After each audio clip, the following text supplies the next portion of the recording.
Do you want to know how Afrobeat producers arrange their Afrobeat samples in a professional way, and how these sounds, how they can easily make their song pop? So in this video, I'm going to show you on how you can arrange, rename your Afrobeat samples before mixing them so that you can have a better song. In case if you are watching me for the first time, this is Groove Gazette channel and I'm keeping it real. So let's get started.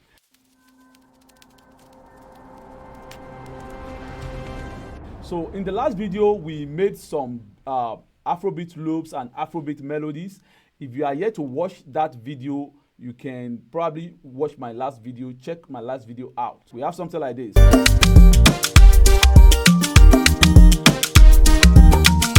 Now, as you can see, we are yet to mix this and we are yet to arrange this. So the first thing we need to do is to rename our samples. So I'm going to rename it to chord. Now this rename will save you stress when you are arranging and expanding your song. So now of course guitar, right? So now this is the only time that you play it, because once you rename it you know what is there. So then we have our slow synths. So let's hear it. Slow synths. So I'm going to rename it slow synth. Some people will even recolor it, but renaming is better.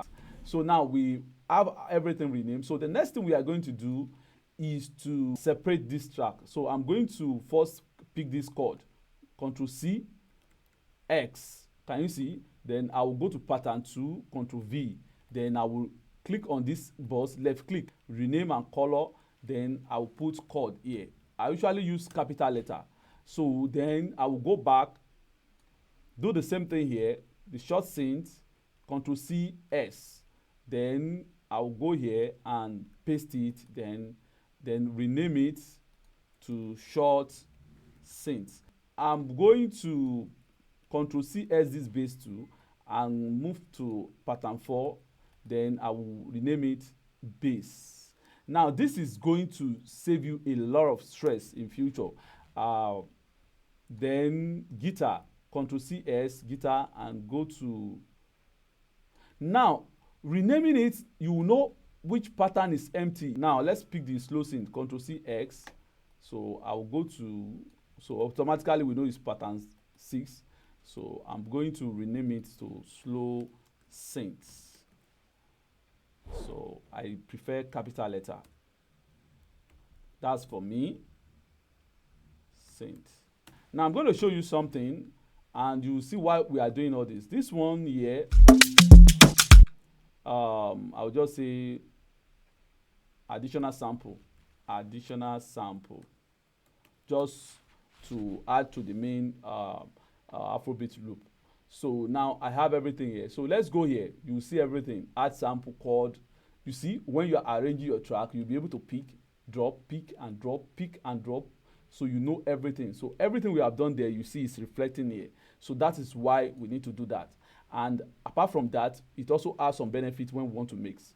So now, I'm going to put on everything here. So the next thing we need to prepare ourselves for is to take all this track and put it in the mixer. How do we do that? So that each track we have is, each sample we have his own mixer track. So I'm going to remove what I'm not using here. So I'm not using this. So I'm going to remove it. I'm not using this clap. So now what you need to do, click on this box. Can you see it has highlighted everything here? Just a click. Can you see? A click, right click, not left click. A click, a click, and a click. Can you see? So once you do that, now go to your mixer track, mixer box, pick insert 1, click on insert 1, select it. Now as you can see, we have selected mixer 1, left click, then channel routing. Over on channel routing, and you see route selected channel starting from this track. Boom, you have everything inside there. So with a single click, now we have everything here. So I'm going to go back here And on this sample, I'm going to bring this, I'm going to bring this one down, so to have everything intact. As you can see, it has changed to width. If you have something like this, click on this, you have your stuff back. So our add sample is on 1, right?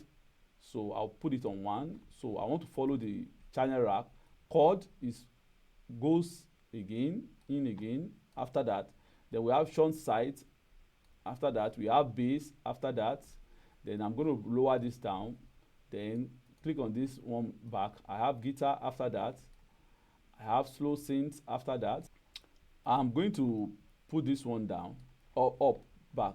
So we have everything intact. So I'm going to copy this. Then I usually expand sometimes for it to sound very well. Then I'll paste everything here.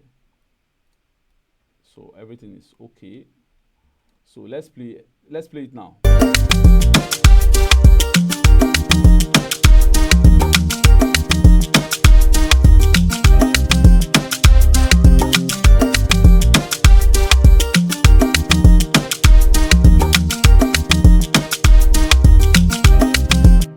Now, as you can see, even when you place everything, can you see it's naming everything, bass, guitar. So when you want to pick it, let's say you want to pick short synth, you won't make mistake.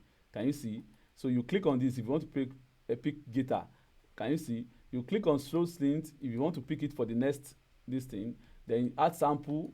So naming it gives you a professional leverage. You can easily pick it without thinking too much. Where did I put bass? Where did I put short synth? So as you can see, there are a lot of benefits. And let's look at our mixer track. Can you see everything too? Bass, guitar, slow synth, arpeggio, chord. And that's why we rename this one to here. So the next thing I'm going to do before mixing is adding a separation track. Here I will left click, rename and color. Then I will put, let's say, beats only. Beats only. I want to separate beats from other instruments. Then here I will say instrument only. Only. Now this is very important. Now I have to give it a color. I usually give it a color. So let me give it this color. Then this one too. Let me give it a color. So let me pick this one. So I have it. So another thing I usually do is that I usually bring it to closer to my samples. So this one, I will just take it to the beginning, beat only. And this instrumental only, I will take it to where the instrument starts from, which is the chord. Can you see? Everything is arranged. I will remove everything from the master bus and put it inside beat only. So I will remove this, put it inside beat, then click on this, remove it from the master bus, put it inside beat only. Click on this, remove it from the master bus, put it inside beat only. Same thing goes to this one and inside. So everything that I'm playing from here to here is inside here. Then this one will send it to the master bus. Can you see the logic? So when I mute this one, I am muting everything in my beat and percussion. So same thing applies to the instrumental only. So I will click on this one, remove it from this bus and put it inside this. So now if I put this on and I off this beat only. Can you see now? So if I now put everything on, if this video is helpful to you, make sure you like, comment, and subscribe to this channel. That is the only way you can use to support us.